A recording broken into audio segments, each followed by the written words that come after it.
Alright, FEM Squad, this is a continuation of part 1 from Absolute Value, so if you haven't checked that video out yet, go ahead and check that out. Welcome to the Foundation of Mathematics. I'm Landon, your FEM CEO, 710 SAT Math Tutor, official tutor on UpachieveSchoolhouse.world, and yeah, let's just go ahead and get started. So, now we're going to give you some real-world scenarios for graphing. After we do that, we're going to have a quiz on both graphing with algebra, absolute value in algebra and absolute value in graphing. So let me put a problem on the board for you guys to solve. All right, FEM Squad, we're back and we got a problem now. So let's go ahead and read it together. You're 8 miles from your walk home from school. However, the straight path you usually take is closed. A, identify the graph of the scenario. B, find the new distance in miles. So here's your path. You were walking home from school. Let's just say school's like right here, number 6. But boom, blockage. It's closed. So you have to take this path. Now, we want to identify the graph. So first thing we're going to do is we're going to simplify this graph right here. And to the looks of it, remember, it must be a, what's it called? A straight line V. So we want to make our graph. So let's just do the exact same thing as the example does. So we'll just put, I won't put all of it. I'll just only put like the crucial details. Sorry, voice is kind of off. Okay, -2, -4, -6, 2, 4, 6, yada yada. And then we got this one, this one, this one, this one. Let's put this y, put this x, distance, and distance. I'll try my best. I'm not the best at writing sideways. Yeah, that wasn't too bad. Okay, so let's just go ahead and put where we started. It looks like we started on 4. Actually, 4 is supposed to be right here, so just ignore that little mess up. It's not 3.5. Technically, you are correct, but I just made an error, so just pretend that's on 4. So the point is on 4. 4. Okay. So 2, 4, 6, 8. So 4, 4. That's where we are. So we are on 4, 4. And remember, x, y. That's how we put our points.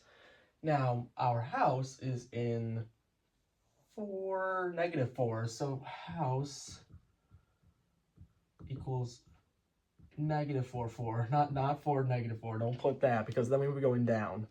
That wouldn't be right. And then we'll just put a dot to represent the house, because we want to simplify this. Okay, now this thing is at 1, I believe. Yeah, 1. So we can put that, add 1, add a point there. That's going to be our lowest point. And then we just graph it. And yeah, we just put that line, that line. That's going to be our new path. Now we just have to identify the graph of the scenario. So let's see here.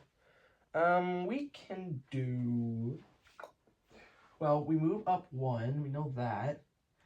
And it doesn't look like there are any stretches or compressions, do we think? Yeah, I don't think so. So we're going to put f of x is equal to absolute value x plus 1. And we can check. Everything, because 0 plus 1 is 1, yep. 0 plus 1 plus 1 is 2. 4 plus 1 is,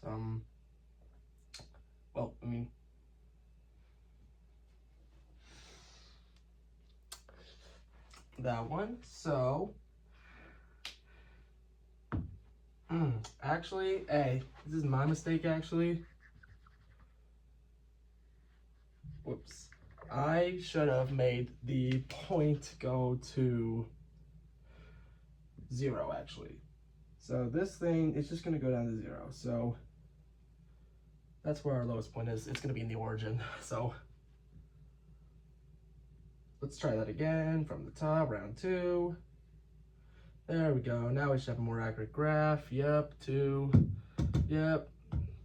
0 plus 1 is, well, wait, no. Nope, I lied again. Whoops, sorry. Okay, so actually, these 2 points, yeah, technical difficulties. Hang on.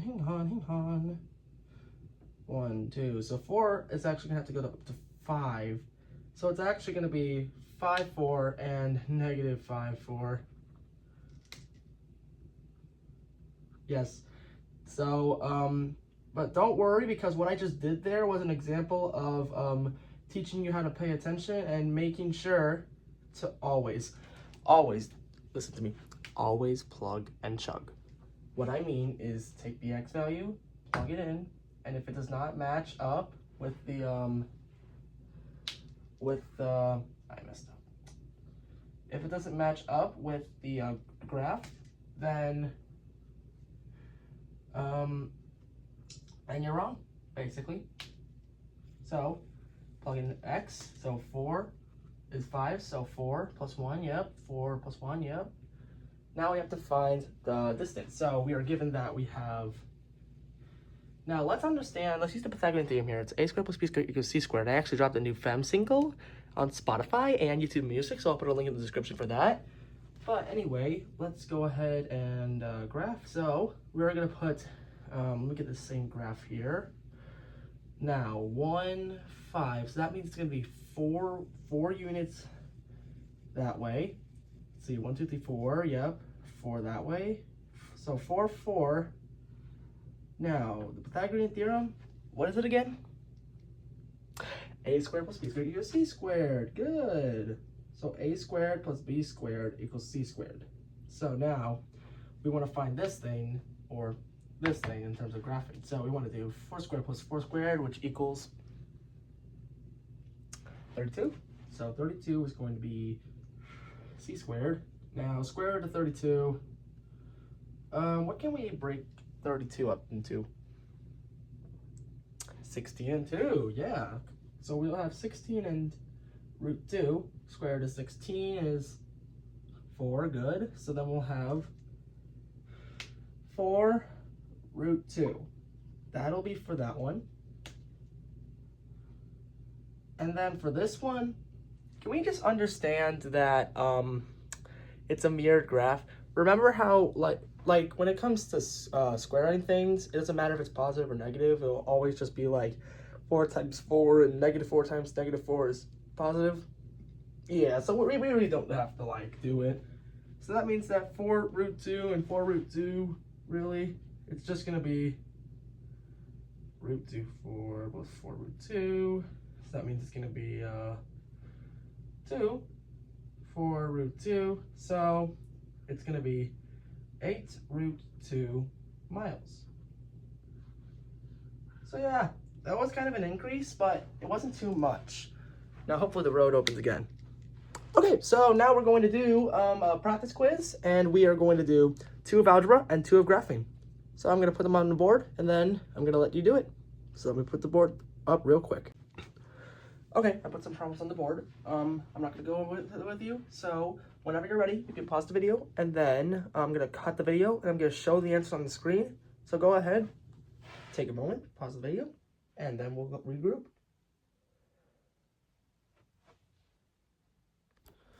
All right, welcome back. I'm going to review the answers in 3, 2, 1. Okay, compare your answers to mine. See how you did. Number 1 is negative 1, 1. 2 is 6, negative 22. 3 is that graph right over there. You should have gotten somewhere where the lowest point is negative 5, negative 1. And it should have been no stretch compression. And then that second one, go right to, stay on 0, and then stretch by 1. So, based on how you did, great job, okay, decent, mediocre, or you can go back and rewatch the video again. All right, well, that's going to really conclude this episode. Hope you enjoyed watching part 1 and 2 of FEM. So, we'll see you next time. Catch you later.